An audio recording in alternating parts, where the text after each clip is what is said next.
관련해서 김건희 논문도 표절 통보가 들어갔다고 합니다. 결국은 이제 김건희도 고졸된 거예요, 고졸. 네. 아니에요. 아직은 아니고. 아직 아니에요. 근데 왜냐면 통보는 했는데 통보를 하고 나면 이제 김건희 측에서 반론, 그러니까 일종의 자기 그 변론을 할 수 있는 기회를 준대요.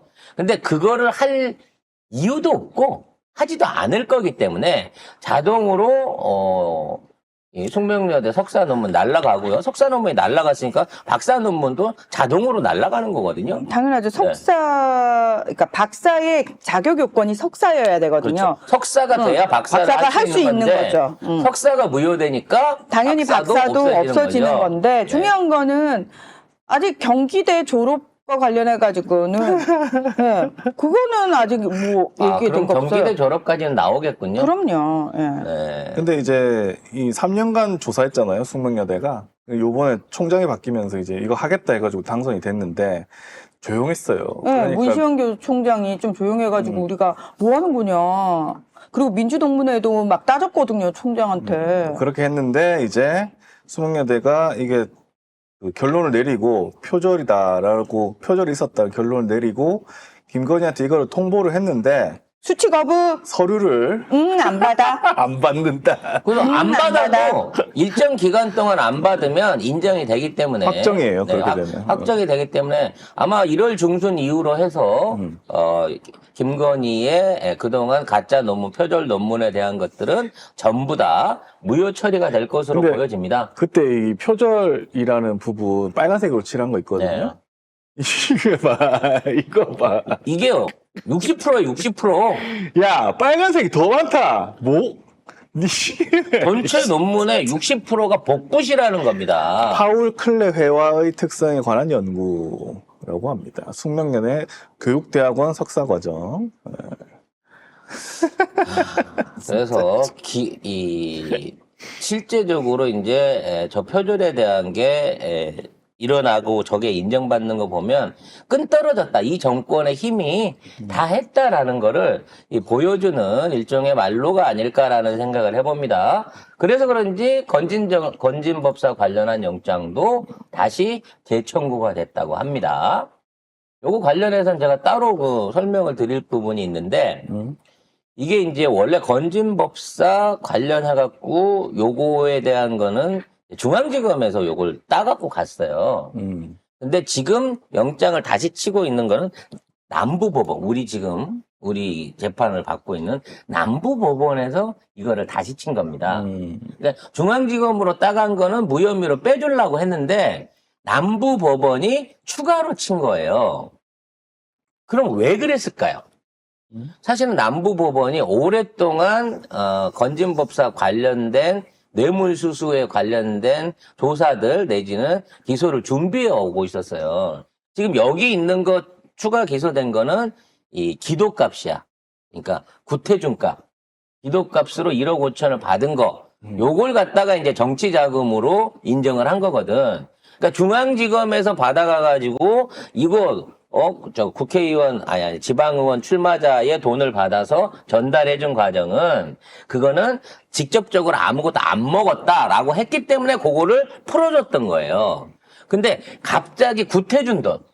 우리 구태준 돈 자기 정치자금 아니라 그랬거든? 근데 이거를 이제 정치자금으로 보고, 불법 정치자금으로 보고 구속을 했는데, 요게 영장이 들어가서 조사를 받게 되면 여기서 끝나지 않는다는 거죠.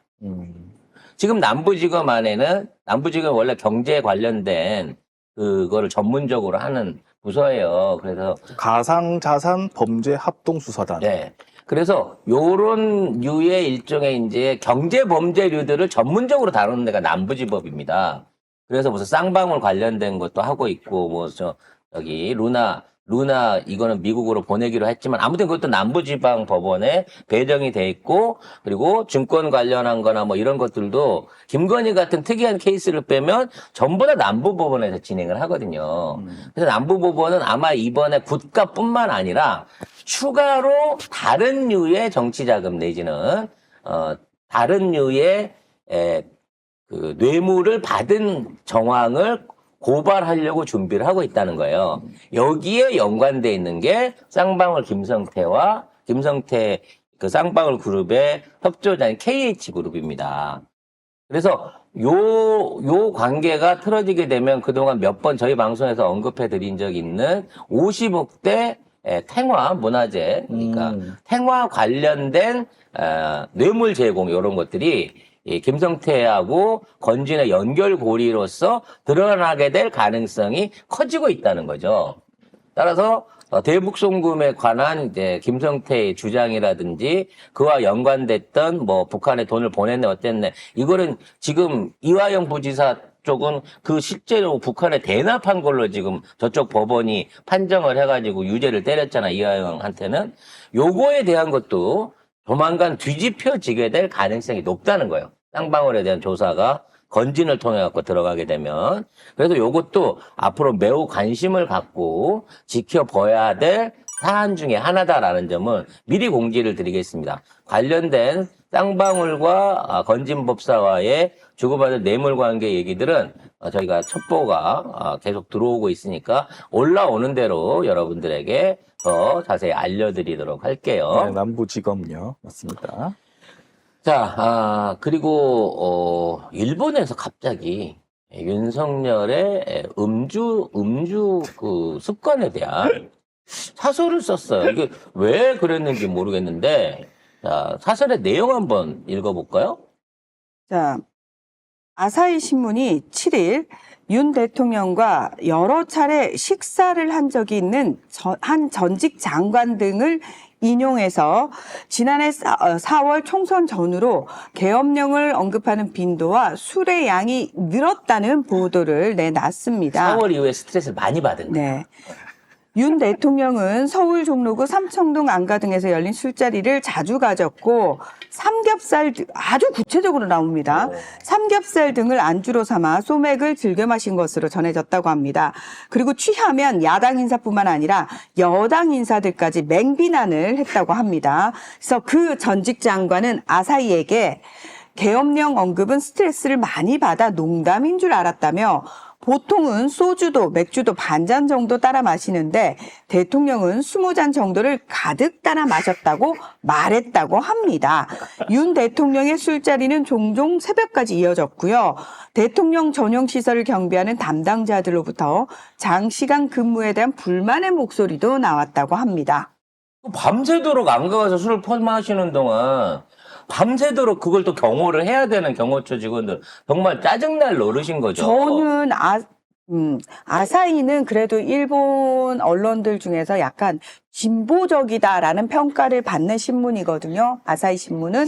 그래서 저는 혹시 윤석열이 폭탄주를 말아 마실 때 아사히 맥주로 타서 먹어서 그런 게 아닌가? 라는 생각을 해봤는데 저는 과연 이 아사히 신문에 제보를 했다는 한 전직 장관이 누구일까가 너무 궁금해요. 이상민 아니겠어요? 이렇게 자주 먹을 수 있는 사람이 이상민 말고 있습니까?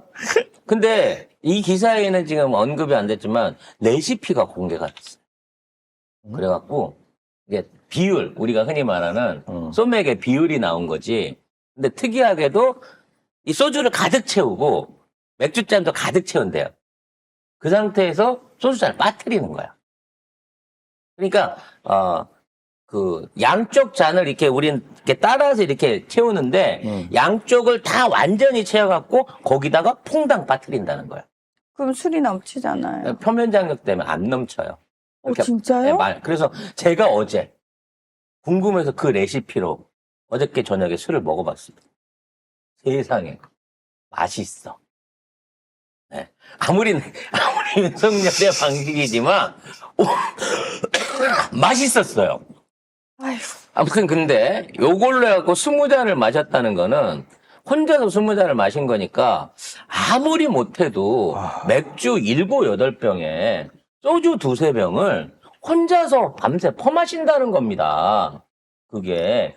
아니 이거를 아침까지 하고 도대체 어떻게 국정을 제대로 볼 수가 있었겠어요. 그러니까 뻥카로 출근하고 출근한 척하고 집에 DBO 잤겠지. 그러니까 그래놓고 아이고. 그거 욕먹기 싫어서 무슨 급식제대 가짜 차들 보내가지고, 가짜 출근시키고 말이야, 그런 거 뒷바라지 해주는 경호처가 도대체 무슨 충성심이 있어갖고 지금 윤석열, 김건희를 지키겠다고 저러고 있는지 이해가 안 돼요. 그리고 이 기사에 보면은 윤석열의 책사 역할을 했다는 한 인사는 윤석열이 지지율이 오르지 않고 독선적인 정권 운영에 대한 비판이 이어지자 극우 유튜브 방송에 빠져들었다고 증언을 했다.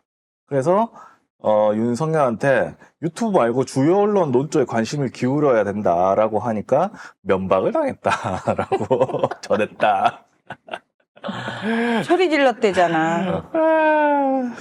그러니까 이런 거를 장관이 봤을 때 도대체 얼마나 대통령이 한심해 보이겠어요. 그 밑에서 일을 받아서 해야 되는 주변 애들 다 한심해 하겠지, 윤석열. 자신의 처지에 대해서 어떻게 생각을 하겠냐고. 그러니까 그래도 괜찮을 만한 놈들만 계속 장관으로 시켜서 돌려 쓰다 보니 지금 나라 국정의 행정부가 이 모양 이 꼴이 된 거 아니냐고.